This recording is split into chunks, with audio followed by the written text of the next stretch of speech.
A very warm welcome to you at home. I am Musam Khalipi and this is Afroshowbiz News, the show that continues to bring you all things art and entertainment from around the African continent. Now today, South Africa is celebrating Women's Day, so happy Women's Day to you all.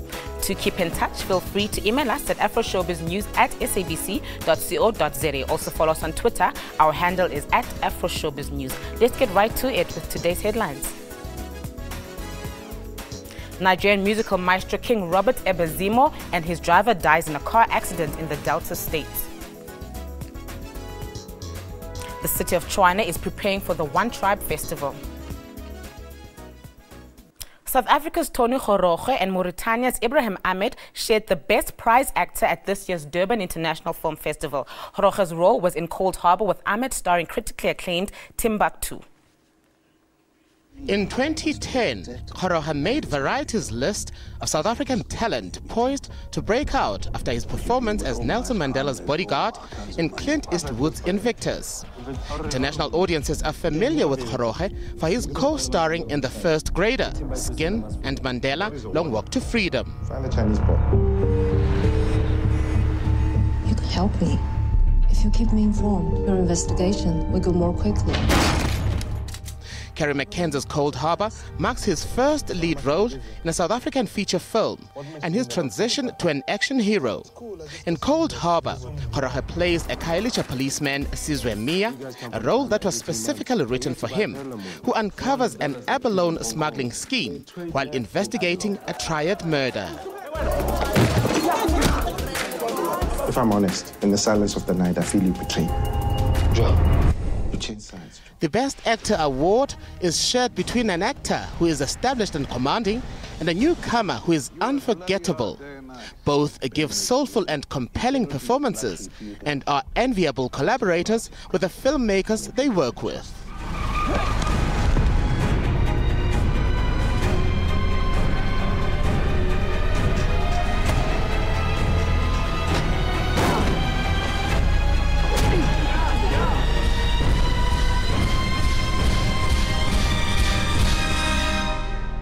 Everyone's got a past, including you.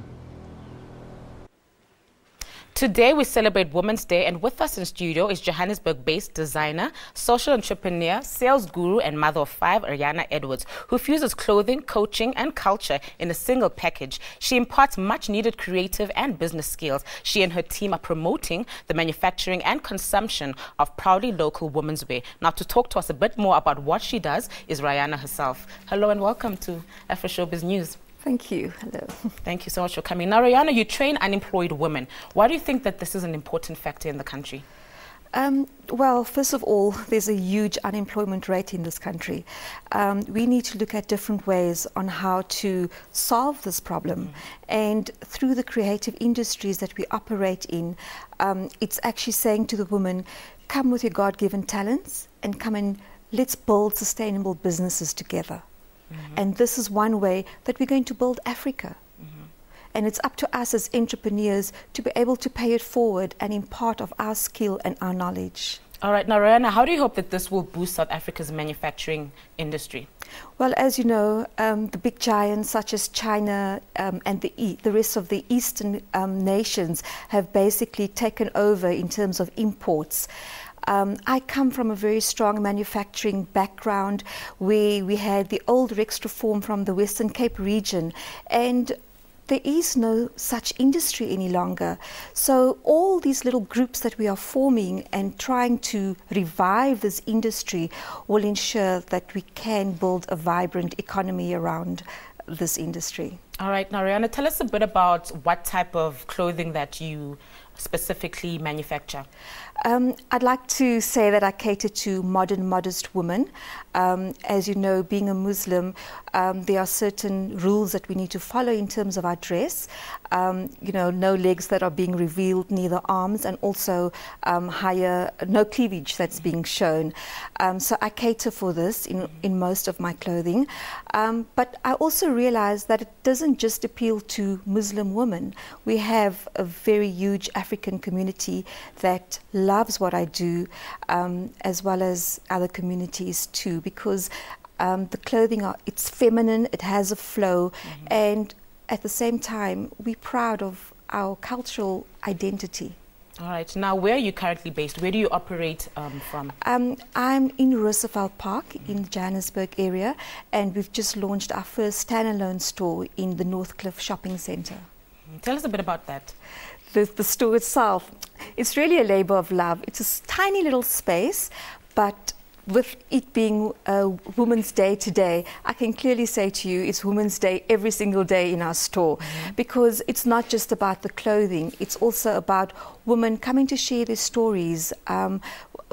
You know, we are emotional, so as a life coach, I'm able to look at that as well. And we put everything together. So by the time the lady walks out of our store, she feels relief. She was able to share, and she feels feminine because our clothing speaks to her in that way. All right. Now, you're also involved in the Sorry for Change incubation project. Tell us a bit about what that is exactly. Sorry for Change is really an inaugural project of an NPO called Meaningful Change. And what we do at Sorry for Change is we look at designers just leaving or just graduating, but they don't really have the experience and they have difficulty in finding jobs. We look at unemployed seamstresses who's possibly sat behind a machine for many years and churned out traditional wear.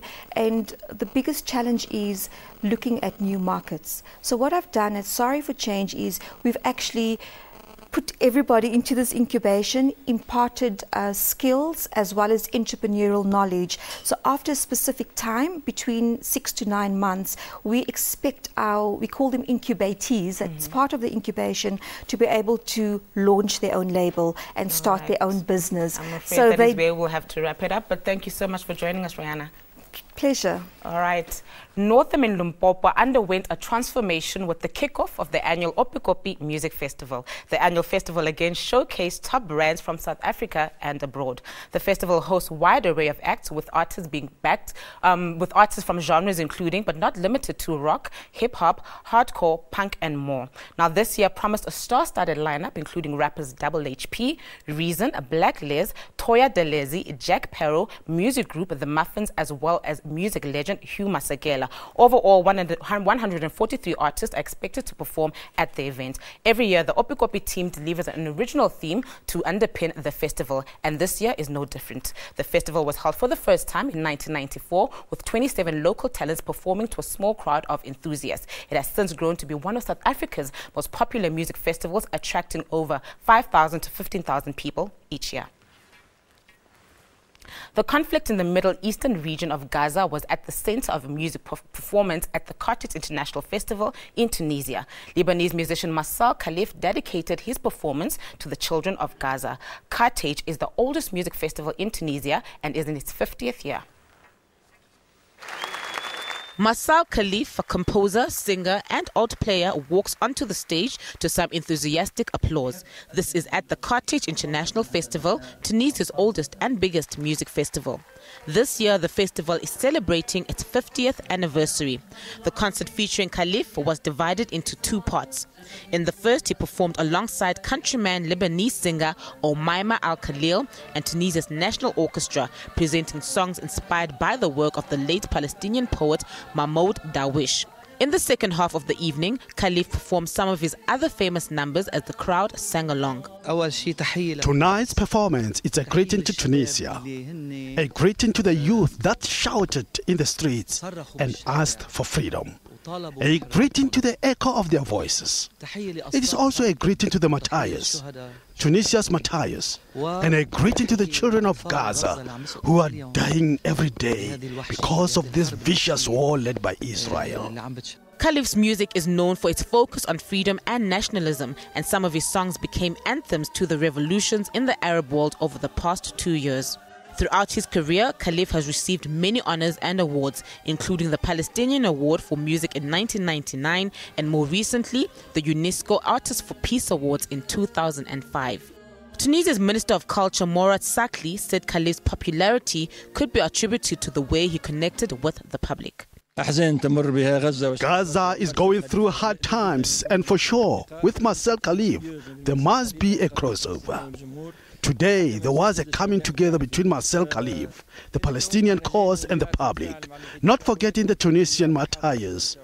Masal Khalif's lyrical and instrumental recordings add up to more than 20 albums and DVDs. Since 1974, Khalif has been composing music for dance, which gave rise to a new genre of dance.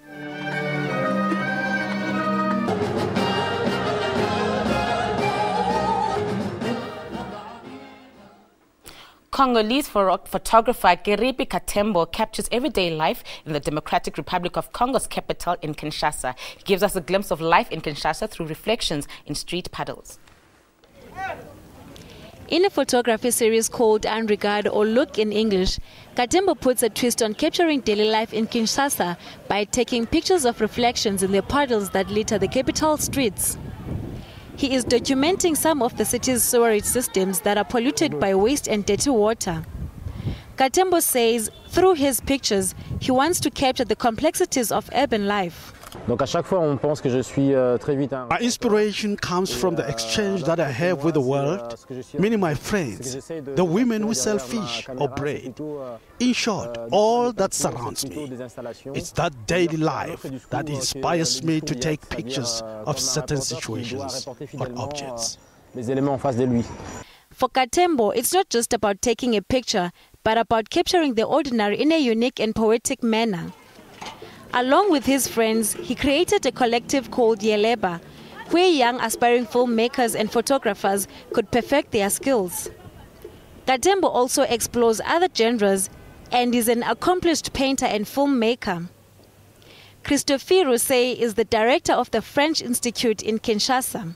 He is part of a generation of young people who don't have any self-esteem issues and who devote all their energy into different art forms, whether it's artistic projects or photography or film. He also works in film production and is currently putting together a visual biennale.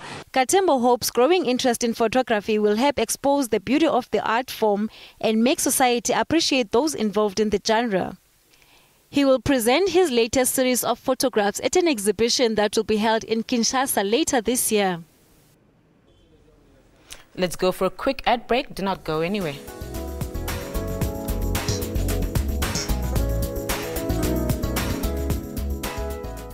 SABC, sharing 20 years of inspiration.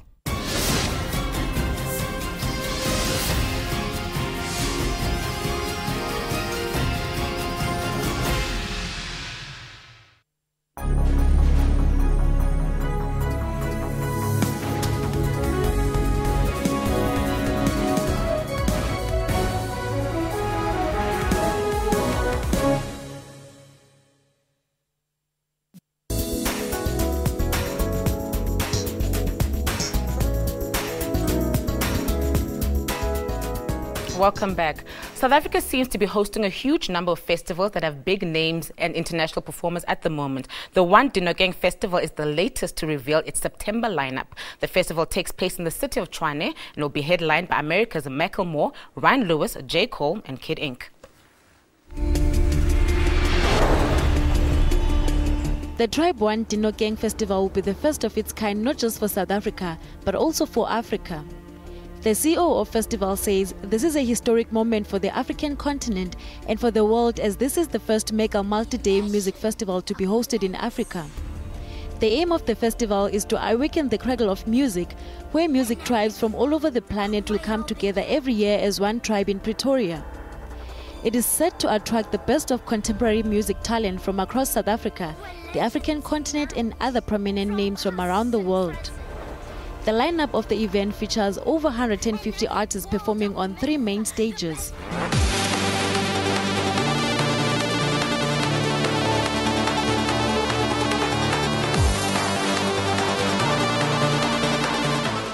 Liquid Dip, Questa, Dara J and others amongst several musicians also scheduled to perform at the festival.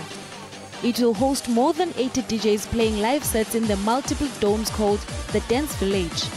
There will also be more than 50 official stage busking points per day for emerging and unsigned talent. The primary focus will be on hip-hop, R&B, pop, rock, adult contemporary and other genres. Dinokeng Festival was launched by R4000 in partnership with Sony Music Entertainment Africa and the city of Tshwane. The festival will take place in Pretoria in late September.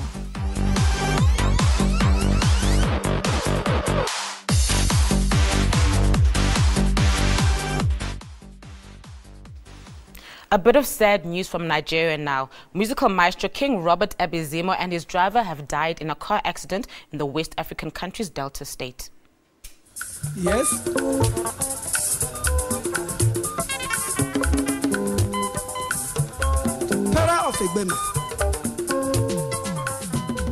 The car that the musician was in rammed into a trailer parked by the roadside, and they died before they could be rushed to hospital for medical attention.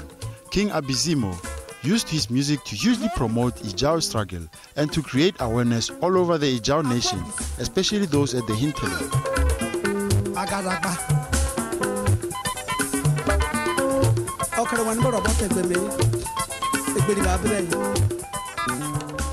The Nigerian governor Dixon, who appointed the late music maestro as his special advisor on culture and the Ijao national affairs, noted with satisfaction the role of the King Ebizimo has played in promoting and propagating the cultural and traditional values of the Ijao people.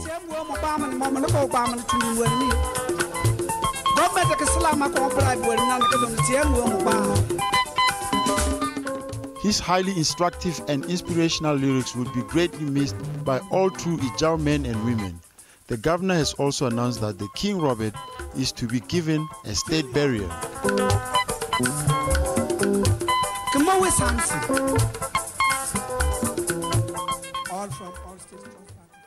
This year, the Comic Choice Awards was celebrating its 4th year themed The Point of Funny.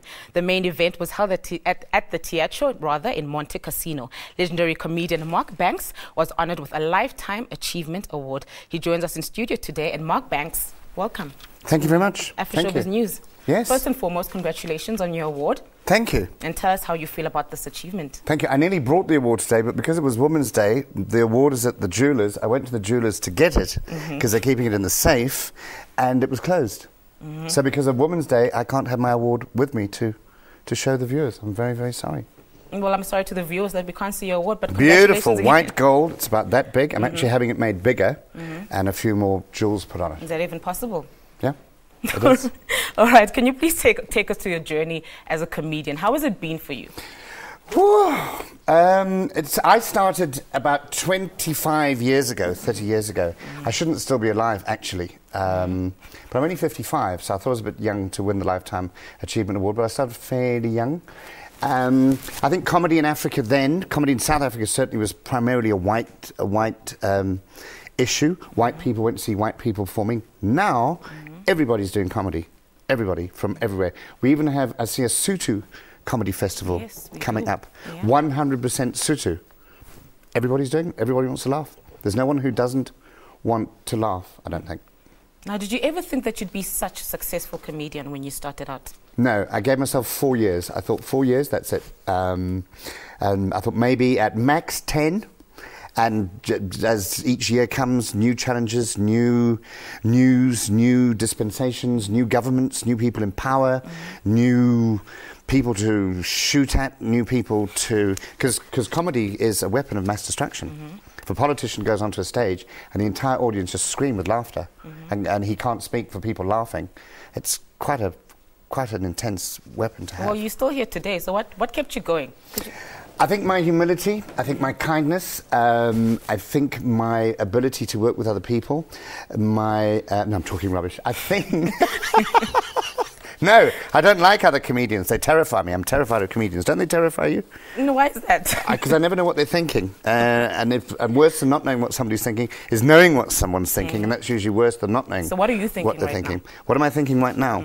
I'm wondering if Woolworths is open today, and if it is, what time it closes on a public holiday. That's what I'm thinking right now. Well, is this a specific message that you tackle in your comedy shows? I listen to people in lifts, on buses, on airplanes, at airports, in supermarkets, and listen to what other people are talking about and what the issues are. I take it from what people say to each other. Now, what have been some of the challenges that you've faced as a comedian? Probably staying current, updating material all the time, because in South Africa we have so much news every day, as you know. You could write a news show more or less every day. We have comedians who do a comedy show on television every week on the news that's happened that week. Who's in, who's out, who's doing what to who. And not just politics, the crime, the way we live, the economy, the way the world is changing, the way everything is instant now with iPods and MP3 players and instant news. Kids, young people, because comedy's for very young people now. Up until about 10 years ago, it used to be for people 35 years plus. Now, kids in the school playground have got an MP3 player, they've got an iPod, they can see the American news, they can see what happened that morning. So the comedy has to be current, it has to be that night. Of course, of course. Now, Mark, you've been in the industry for a while. Now, besides this Lifetime Achievement Award, what have been maybe some of the highlights of your career?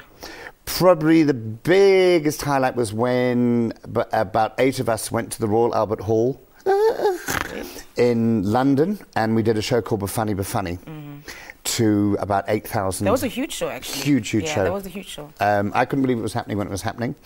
And it was like a soccer derby. The Royal Albert Hall was just full of South Africans and from everywhere. Black, white, green, blue, orange, red, Muslim, Jew, Sutu, Venda, Snake Down, and just everyone was packed, packed into the Albert Hall, and we had a very mixed bag of comedians, and we had a fantastic night.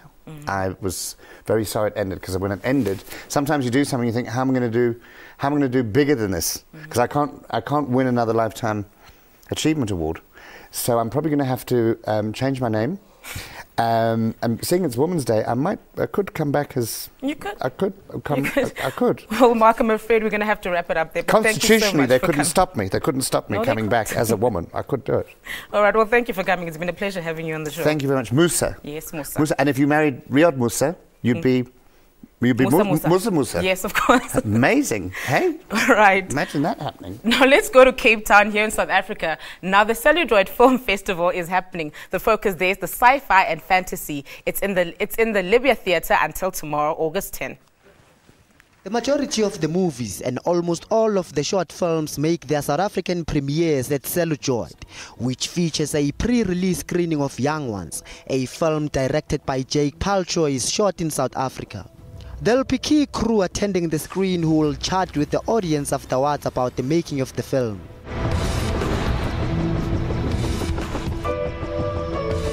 The festival's Phase 6 will encompass an array of feature films, short films and a documentary, touching everything from sci-fi to fantasy.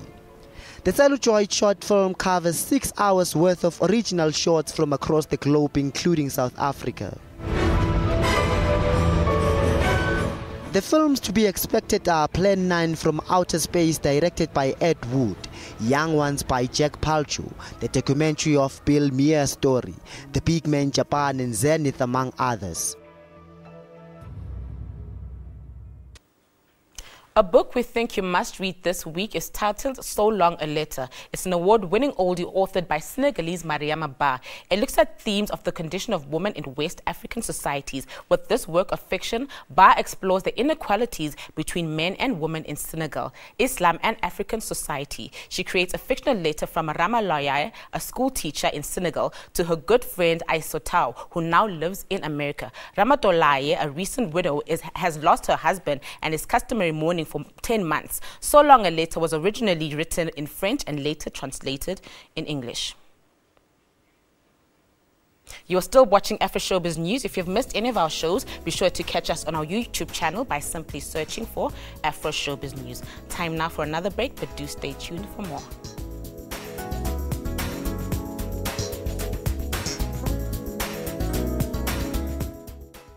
SABC, sharing 20 years of inspiration.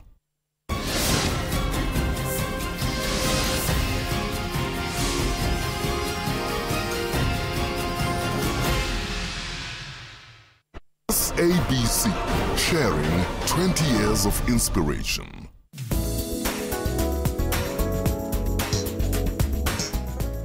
Welcome back. As it is Women's Day in South Africa, director Meg Rickard plans to create awareness around women and child abuse for this Women's Month. This is the subject she highlights in her upcoming film, Whiplash. London. I've just arrived from there myself. What were you doing there? I'm a doctor. Her film is based on the novel by Cape Town author Tracy Farren. It tells the story of a prostitute who suffers a lifetime of abuse, first as a child who is abused by a family member, and later as a young woman raped and made pregnant. According to records, the film challenges the ever-present culture of abuse and violence in South Africa. She said in a statement that she feels compelled to act against one of the most devastating plagues in our society, using the story and the camera. In this country, we don't stand for women monkeying around with natives. Land of Thirst is one of the films that she once directed. She hopes Whiplash will make a contribution to changing hearts and minds through the power of narrative and to challenge the culture of impunity around rape. Records walked 26 kilometers from the Cape Town City Hall to Muizenberg prior to Women's Day, adorning only a petticoat and painted on bruises representing a physical assault. She was joined by the former Deputy Minister of Health, Nozizwe Madlala Rutledge, the members of NGOs and project supporters in an initiative to raise awareness about the film. They also hope to attract financial support via the local crowdfunding platform, Tunda Fund. The film Whiplash has received support from the National Film and Video Foundation and the Department of Trade and Industry. An additional 1 million rand is needed before the production can commence. The team of the project is appealing to the public for donations ranging from 100 rands, and everyone who backs the project will get a gift in return.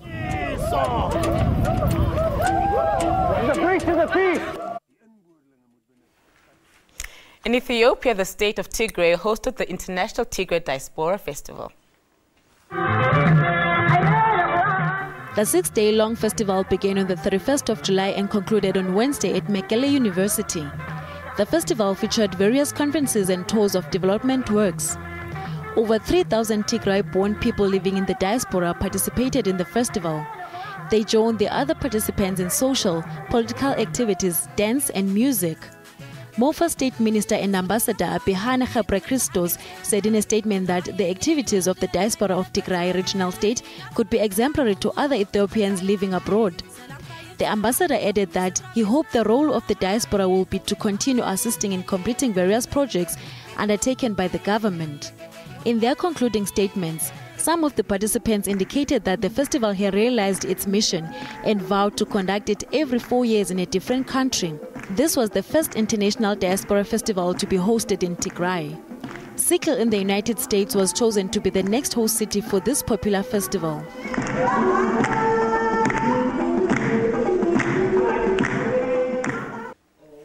We have now come to the end of our show, but be sure to catch our repeats every Sunday at 2 a.m. and again at 1:30 p.m. A happy Women's Day to you all, and from me and the rest of the Afroshowbiz news team, it's thank you and goodbye.